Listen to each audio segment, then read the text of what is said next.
काय ग, तू कशाला चहा घेऊन आलीस? धनाजीला सांगायचं ना. अगं धनाजीला 50 काम आहेत, त्यात कुठं सांगू. आणि एक सांगू काय, अशी बारीक सारीक कामं केले का नाही तर जरा शरीराची हालचाल होती. बर बर ठीक आहे, घे आमच्या बरोबर चहा घे. घे बस.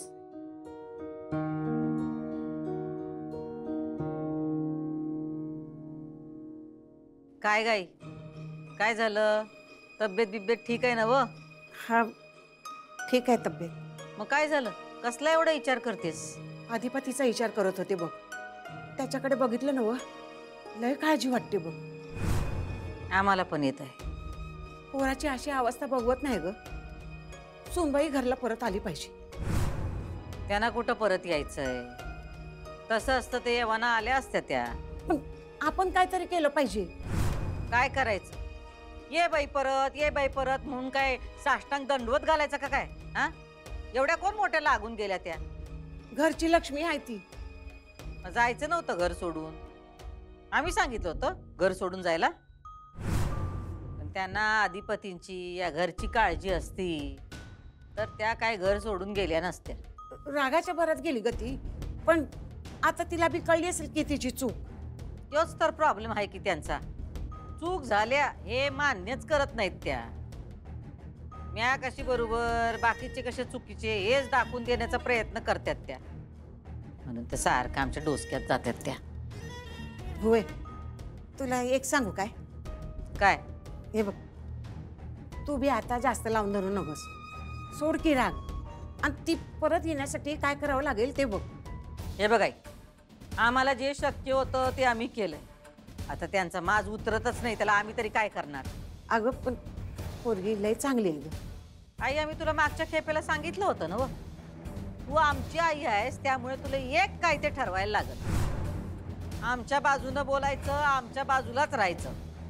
हा, पण अधिपतीकडे बघितलं ना व, तर लय वाईट वाटतं बघ. अगं हसत खेळत राहणारं पोरग तासन तास तोंड पाडून बसलेलं असतं. बघवत नाही ग ती. त्याला कारणीभूत आम्ही नाही, त्यांची बायको आहे. त्या बायकोला त्यांची काळजी नसेल तर आपण तरी काय करणार? हा, आणि एक आई म्हणून आमच्याच्याने जे होऊ शकल ते आम्ही सगळं करतोय. पण त्यांना ऐकूनच घ्यायचं नसेल तरी आम्ही तर काय करणार? आई, आम्ही समजू शकतोय तुला लई वाईट वाटतंय, कारण तुझी लई माया आहे अधिपतींवर. पण आता एकच सांगतोय, याच्यात काय तू मधी पडू नकस.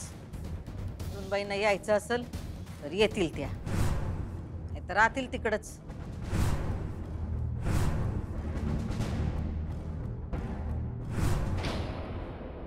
मी अक्षराला तिच्या बाळासहित स्वीकारायला तयार आहे.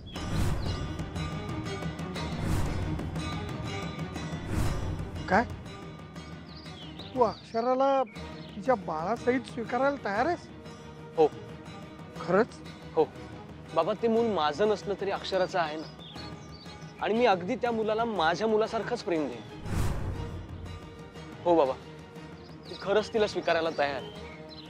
आज तयार आहे, 6 महिन्यांनी तयार आहे, 2 वर्षांनी तयार आहे. ती जेव्हा म्हणेल तेव्हा तयार आहे. कारण मला हे पक्क माहिती आहे की अक्षराशिवाय दुसरी कोणतीही मुलगी मला आवडणार नाही.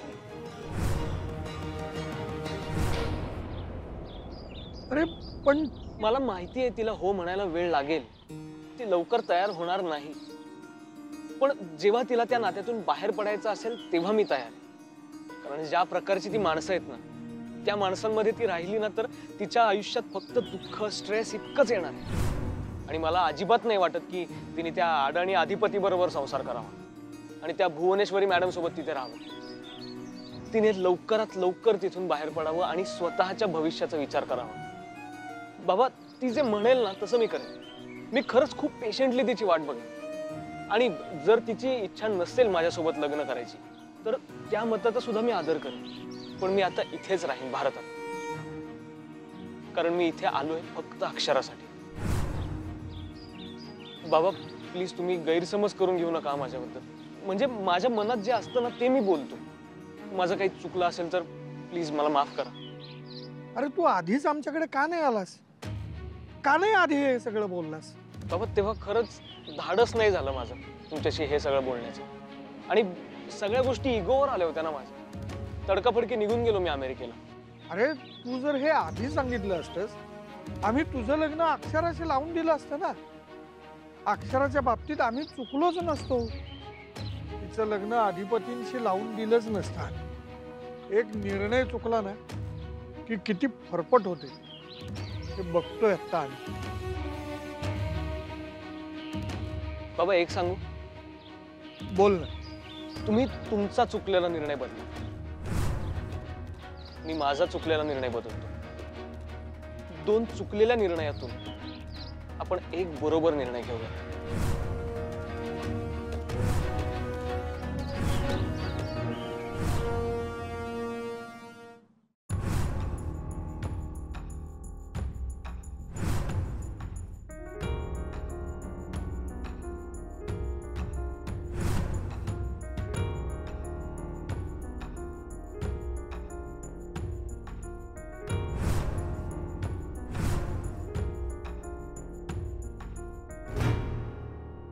भुवे, हं? काय ग, कसला विचार करतीयास? नाही काय नाही. नाही कसा? अगं आई आहे मी तुझी, तेवढं कळतं मला. आम्ही बी आईच आहोत की, लेकराचाच विचार करतोय. अजून आले कसे नाहीत अधिपती? अगं येईल ग, काहीतरी काम निघालं असं. काही काम असल, कामं करतात ते, पण बाकी कशाकडे लक्ष नाही त्यांचं. ना खाण्यापिण्याकडे, कधी येतात कधी जातात. आम्हाला बी काहीच कळत नाही. कसं लक्ष लागणार? अगं बायको नाही घरी, त्यो जिच्यावर जीव ओवाळून टाकतो तीच घरला नाही म्हणल्यावर कसं लक्ष लागणार? म्हणजे आम्ही कोणीच नाही काय? हायच की, पण आईचं स्थान वेगळं, बायकोचं स्थान वेगळं. काय सुनबाईंनी त्यांच्यावर एवढी जादू केली आहे, आम्हाला काही कळना झालं. जादू नाही, अगं प्रेम माहितीये. दोघंही एकमेकावर जीव ओवाळून टाकतात बघ. दोघं नाही, अधिपतीच. अधिपतीने जीव लावलाय. तुला असं का वाटतं? सुनबाईंनी जीव लावला असता तर अशा सोडून गेल्या नसत्या त्या. त्या दिवशी परिस्थिती आणि येळच तशी होती बघ. डोसक्यात राग होता. डोसक्यात राग घालून कुणी काही नातं तोडतं काय? आता मोठे मालक एवढा राग करतात आमचा, आम्ही गेलो काय त्यांना कधी सोडून? प्रेम मिळवायचं असेल तर कवा कवा एखादं पाऊल मागं घ्यावं लागतंय. वाघीण बी शिकार करताना एखादं पाऊल मागं घेतीच की. हाय का आता? अगं प्रेम आणि शिकार यात फरक असतो. या शिकारच करावी लागते आई प्रेमाची, ते असं मागून मिळत नाही. आमच्या अनुभवावरनं सांगतोय. आता आमचं एवढं प्रेम आहे मोठ्या मालकांवर, तेव्हा किती नवण्या केल्या होत्या आम्ही, पदर पसरला होता. काय झालं? मोठे मालक झालं का आमचे? हां, लाथाडलं ना आम्हाला, घरातनं हाकलून दिलं होतं का नाही? जेव्हा आमच्यातली वाघीण जागी झाली म्हणजे काय, मोठ्या मालकांनीच ती जागी केली. अशी डरकाळी फोडली आम्ही. आता आहेत का नाही शेपटी घालून कोपऱ्यात, बघतेस का नाही? आमच्या अनुभवावरूनच सांगतोय, प्रेम मागून मिळत नाही, ते मिळवावं लागतंय. तुझी विचार करण्याची रीत जगा वेगळी आहे बघ. म्हणून तर आमचा दरारा अजूनही टिकून आहे. हाय, मान्य आहे मला. पण बुवे, ही समद बाजूला राहू देत, पण पोराच्या सुखाचा तरी विचार कर की. अधिपतींचं सुख कशात आहे हे आम्हाला चांगलंच ठाव आहे. तुम्हाला आणि अधिपतींना जरी वाटत असलं की सुनबाई घरला परत आल्या की अधिपती सुखी होतील, तर तसं नाही. आम्हाला ठाव आहे अधिपतींना काय आवडतं काय नाही, लहानपणापासून ओळखतोय आम्ही त्यांना. आणि तुला काय वाटतं आई, सुनबाईंमध्ये आणि अधिपतींमध्ये काही भांडणं होत नाहीत? होतात, ते आपल्याला कळू देत नाहीत. अगं संसार म्हणला की भांडणं होत्यातच की. अगं प्रत्येक नवरा बायकोत होत्यात भांडणं. आपण घर सोडून जाण्या इतकी होत नाहीत आई. अगं पण आई, सुनबाईंनी अधिपतींना दुखावलंय आणि आमच्या अधिपतींना दुखावलेलं आम्ही कधीच सहन करणार नाही.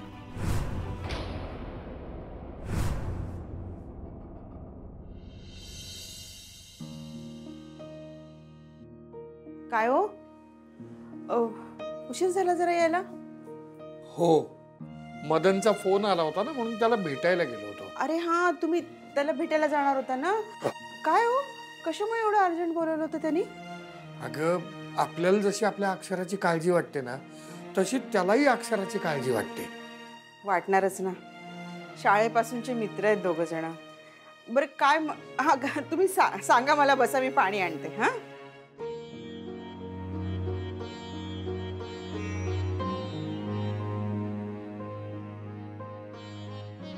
काय हो, काय म्हणाला तो?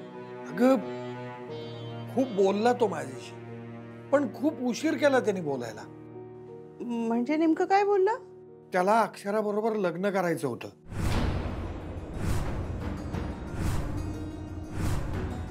तिला अमेरिकेत घेऊन जाणार होता तो. तिकडेच दोघं जण सेटल होणार होते. तिला जेवढं शिकायचंय ना तेवढं शिकवणार होता तो. खूप रिक्वेस्ट केली होती त्यांनी अक्षराला, पण ही काही गेली नाही ग. म्हणून तो मग शेवटी एकटाच गेला अमेरिकेला. मग आता कसं काय आला तो अचानक? आपल्या अक्षरासाठी तो परत आलाय. अक्षरासाठी म्हणजे? अगर त्या दोघांची ना खूप घट्ट मैत्री आहे, पण आता त्या मैत्रीच्या पलीकडे जाऊन तो विचार करतोय, म्हणून तो आलाय भारतात. काय बोलताय तुम्ही? मला काहीच कळत नाहीये. म्हणजे नेमकं काय बोललाय तो? अक्षराचा ना त्रास बघवत नाहीये त्याला. तो म्हणत होता की तिला आता पुन्हा सासरी पाठवू नका. नाही म्हणजे त्याचंही म्हणणं मला बरोबरच वाटलं, कारण मलाही तिला सासरी पाठवायचंच नाहीये. हे बघा, तिला तिचं ठरवू द्या. आपण कोण होतो तिच्या आयुष्याचा निर्णय घेणारे? अगं आपण नाही तर कोण ठरवणार? आणि हे बघा, मगाशीच मी तिच्याशी बोललीये. मी तिला म्हणाले की अधिपतींबद्दल, भुवनेश्वरी मॅडम बद्दल बाबांच्या मनामध्ये नाराजी आहे, थोडा राग आहे, आणि तो शेवटपर्यंत राहणार अक्षरा. पण तुला जर सासरी जायचं असेल तर तू सासरी जाऊ शकतेस, मी सांगितलंय तिला. विद्या, अगं तिथे जाऊन काय होणार आहे हे माहितीये ना आपल्याला. अहो असं काय करता, परिस्थिती बदलते ना. सगळे दिवस सारखे नसतात. हे बघ, मला नाही वाटत असं. म्हणजे परिस्थिती बदलायची असती ना तर ती आतापर्यंत बदलली असती ना. अधिपती तिला घेऊन गेले असते घरी. ते काय करतात, इथे येतात, काहीतरी इकडचे तिकडचे प्रश्न विचारत बसतात आणि परत जातात. आणि त्या दोघांच्या मध्ये तर भांडणच चालू आहेत ना. हे असंच जर चालू राहिलं तर ती त्या घरात कशी सुखी राहील सांग ना. मला आता खरंच असं वाटतंय की अधिपती आणि अक्षरा दोघे एकमेकांसाठी अनुरूप नाहीयेत. मला असं वाटतंय की मदन अक्षरासाठी जास्त योग्य मुलगा आहे.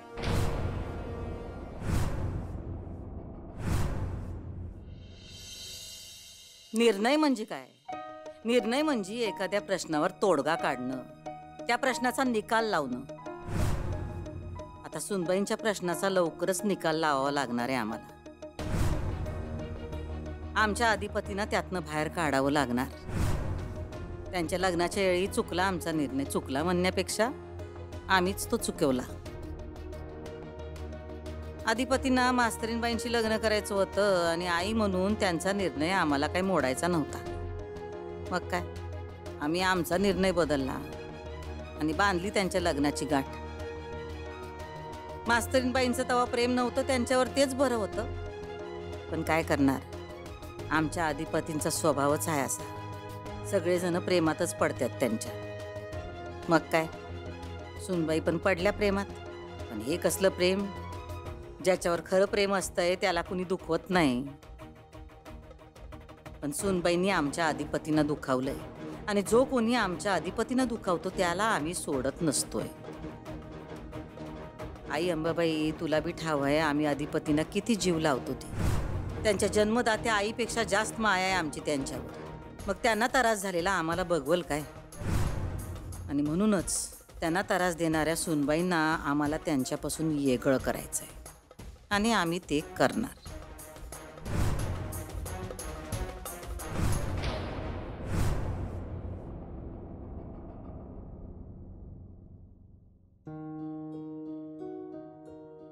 अधिपती घे चहा घे. अगं तू कशाला चहा घेऊन आलीस? धनाजीला सांगायचं की. मला तुझ्याशी बोलायचं होतं म्हणताना आले. हा बोल की, काय विषय? तब्येत ठीक आहे ना तुझी? मला काय धाड भरली आहे, माझी तब्येत ठीक आहे. काय झालं मग? आणि सध्या घरात एकच विषय चालू आहे. कोणचा? सुनबाईचा. जाऊ दे, त्याच्याविषयी काय बोलायला नको आपण आता. अरे असं बोलून कसं चालेल? जाऊ दे का बाई, खरंच काय बोलायला नको. खरंच मला बोलायची काही इच्छा नाही. तर गप बस की. हे बघ, मला सांग, तिचं आणि तुझं परत काही बोलणं झालं काय? अरे रोज दिस उजाडला की एकच आशा वाटते बघ, तुमचं दोघांचं बोलणं होईल, तुमचं भांडण मिटल, सुनबाई आज घरला परत येईल. तुला जसं वाटतंय तसं काही झालेलं नाही आणि असं काही होईल असं बी आता वाटण झालं मला. मी बोलू का तिच्याशी? कशाला? म्हणजे कुणाला सांगाय ना ग, आपल्या आपल्यातच ठेव. मी बोलतेस तिच्याशी. अरे तिच्याशी बोललं तर तिचं काय म्हणणं आहे हे तरी कळेल ना व. अगं आता एवढं दिवस झालं त्या घराकडे आल्या नाहीत, बाहेर जाऊन बसले, त्याच्यावरून त्यांचं काय म्हणणं आहे ते आपल्याला कळलं नाही का? काय कळलं? अगं त्यासनी यायचं नाही आहे इकडं, हे साधं म्हणणं आहे त्यांचं. नाही नाही असं नाही बाळा. अरे ती पोरगी तशी नाही आहे, कदाचित ती वाट बघत असेल. अगं आता 2 वेळा त्यांच्या घरला जाऊन आलो की आमची भेट झाली नाही, पण त्यांच्या आईबाबांनी त्यासनी सांगितलं नसेल की बाई तुझा नवरा येऊन गेला. मग त्यासनी एक फोन करावाचं वाटलं नाही मला. हा, मला तर काही आवडतंय काय? त्या जर एकदा मला फोन करून एकदा म्हणल्या ना तर मी पडदिशी जाऊन त्यासनी घेऊन येईन ग. आपण इथं सारखं मास्तरीन बाई मास्तरीन बाई मास्तरीन बाई मास्तरीन बाई दिवस रात्र त्यांच्या नावाचा जप करतोय, उचकी लागत नसेल ग त्यासनी. त्या आपलं नाव कवा घेतच नसतील, त्यासनी कवा आठवण येतच नसेल म्हणा. एक फोन बी केला नाही त्याने. करल ती फोन, तू बघच. याचा असता फोन तर कवा झाला असता. अरे ती ऐक मी काय म्हणतोय, नको बोलायला आपण याविषयी आता. ठीक आहे, तू आराम कर, बोलू नंतर. तू जास्त लोड घेऊ नकोस. हा.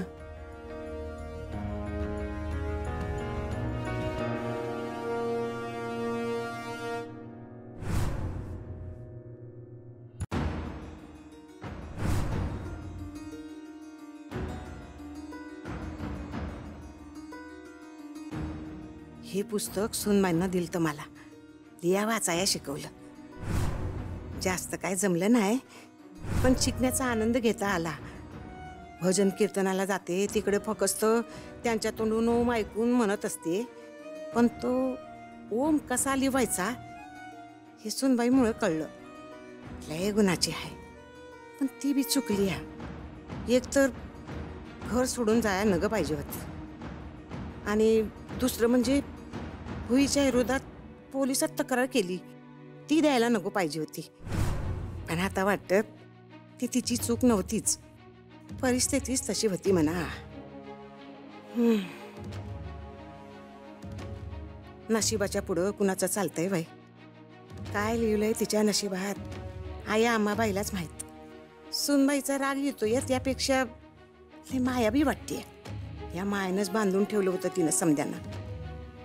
आता हीच माया तिला परत घरी घेऊन येऊन देत, अधिपतीचं मन बदलू देत, आणि त्यानं तिला घरला घेऊन येऊ देत. मला बी वाटते तिला फोन करावा. करू काय फोन?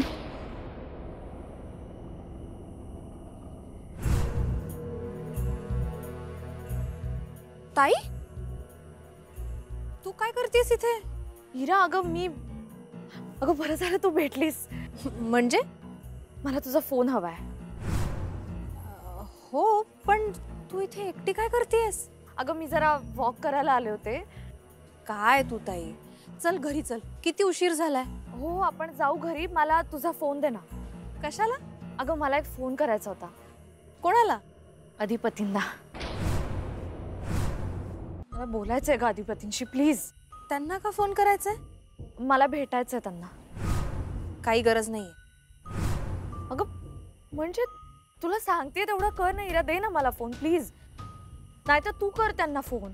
काही गरज नाहीये त्यांना भेटायची आणि फोन करायची. तू हे सगळं असं डेस्परेट वागतेस ना, म्हणून ते अति करतात आणि मग नंतर तुला ॲटिट्यूड दाखवतात. त्याचं काय? असं काही नाही हिरा, तू फोन कर ना त्यांना प्लीज. पण तूच का फोन करायचा? म्हणजे इतके दिवस तू इथे आली आहेस, त्यांचा एक तरी फोन आलाय का? नाही. ह्याच्यावरून तुला का कळत नाहीये ताई? त्यांना तू नकोयस. अगं असं नाही हिरा, असं नाही. आज आमची भेट झाली असती. मला दिसले होते ते. आमचं बोलणं झालं असतं आणि मग भांडणच मिटलं असतं माहितीये. ते दिसले तुला? अगं म्हणजे मगाशी मला त्यांची गाडी दिसली होती आणि मी त्यांना हाकही मारणार होते, पण ते इतके दूरवर होते की त्यांना ऐकूही गेलं नसतं आणि मी जाईपर्यंत ते निघून गेले ग. आमचं बोलणं झालं असतं आज. मग मी त्यांना फोनही केला होता, पण फोनही लागला नाही म्हणजे दुर्गेश्वरी मॅडमनी ब्लॉकच केला आहे नंबर, त्यामुळे प्रश्नच नाही. म्हणून मी म्हणते इरा, तुझ्या फोनवरून तू फोन लाव त्यांना. आमचं बोलणं होणं गरजेचं आहे ग. हे बघ, आई बाबांना आवडणार नाही, मी नाही फोन करणार.